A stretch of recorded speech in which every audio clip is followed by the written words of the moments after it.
Another possible explanation for his behavior is that it's congenial to his theology of the total depravity of unregenerate man.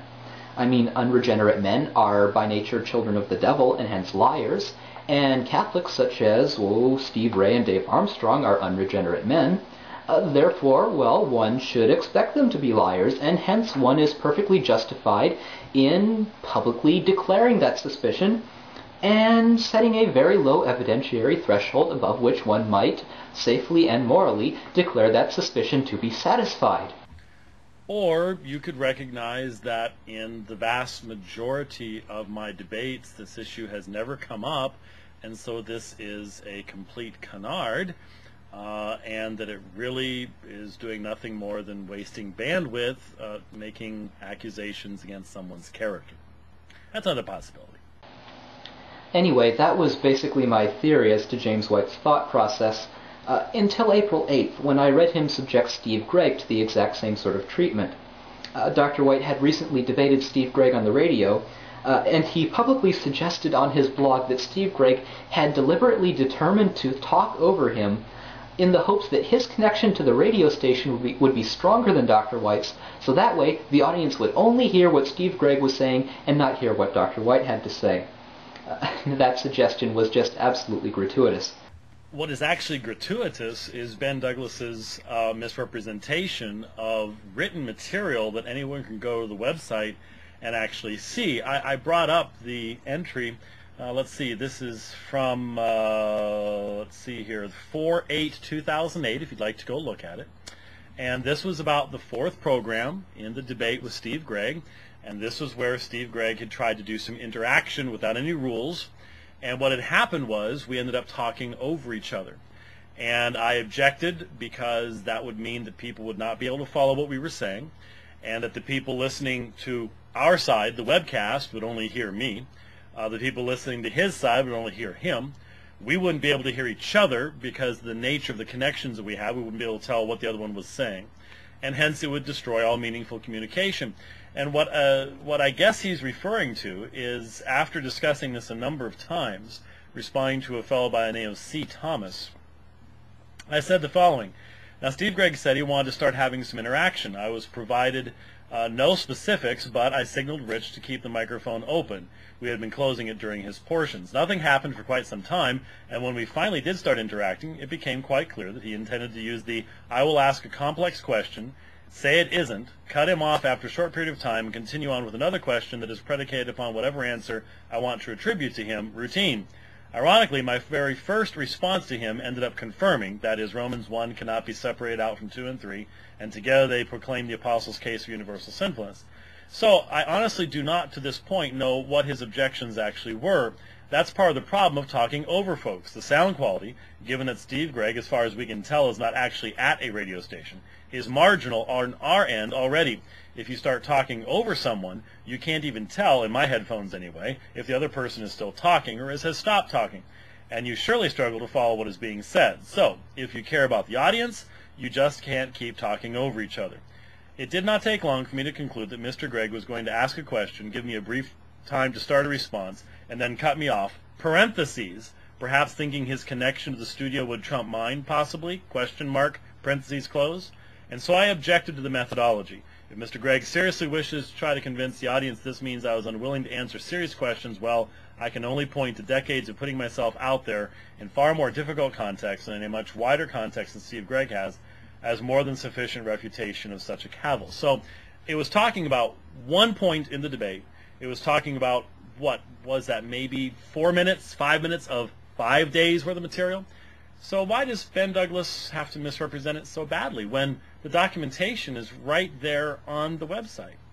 I don't know, but it's a pretty weak argument and a pretty weak example to try to substantiate this. Well, what do we have here? I guess it's mind reading, heart reading, soul reading, something like that. And I don't know why people bother with this. Why don't we just deal with the arguments I put forward, rather than trying to psychoanalyze me and doing so very poorly in the process? Don't understand it, but that's what we have out there in Roman Catholicism. Well, the problem here, for my theory at least, is that Steve Gregg is a Protestant whom Dr. White regards as a brother in Christ.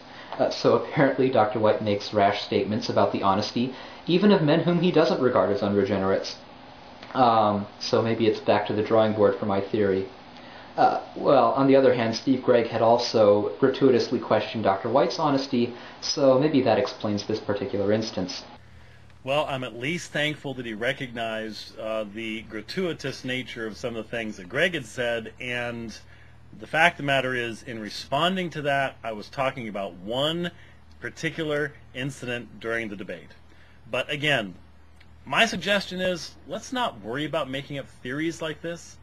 How about, I'm going to get to the Ignatius stuff eventually, but since he's put this out here, hopefully there's some educational benefit at the very least as to why this almost, gratuitous seems to be the word of the moment, gratuitous and somewhat insulting psychoanalyzing of people. I mean, I could be sitting here looking at Ben Douglas and going, wow, look at the size of that there statue, I mean, it's just, what would ever be accomplished if all we did is, wow, Ben Douglas has a huge statue behind him. I wonder what it means.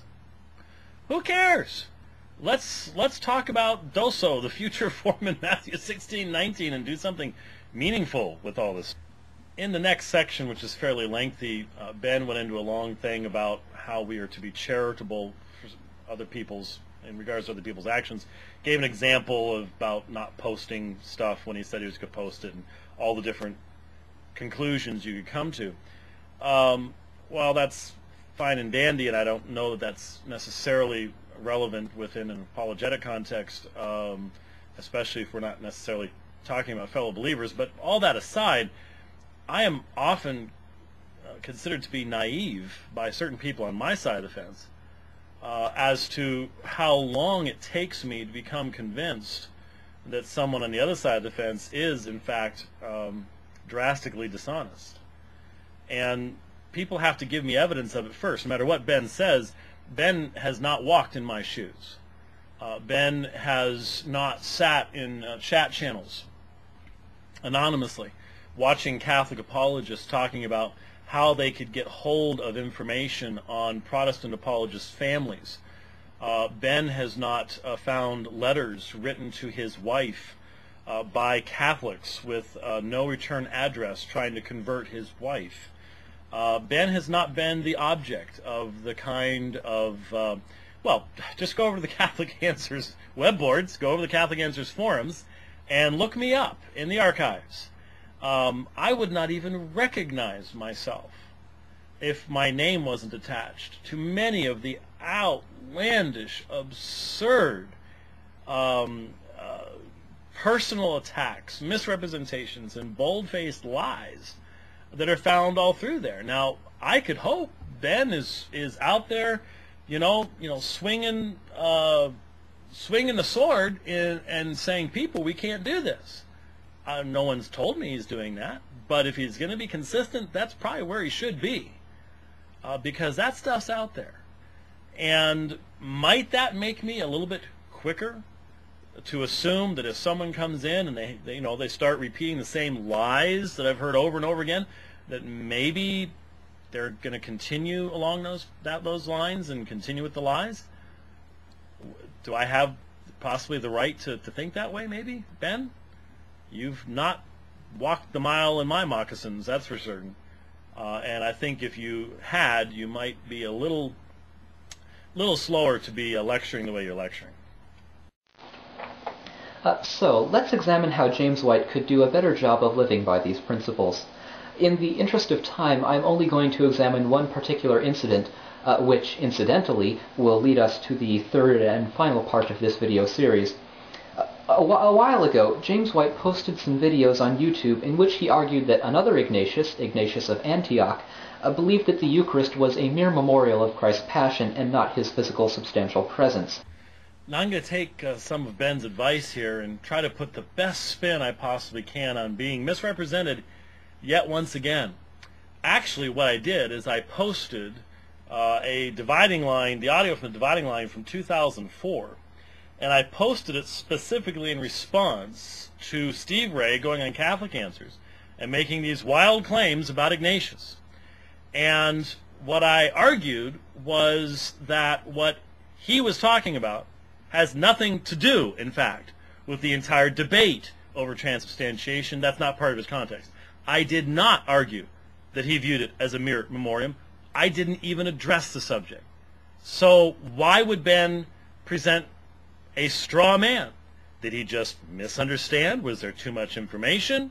Don't know, but it's still a straw man, and it's still inaccurate. And unfortunately, this is very common amongst Roman Catholic apologists that we deal with over and over again.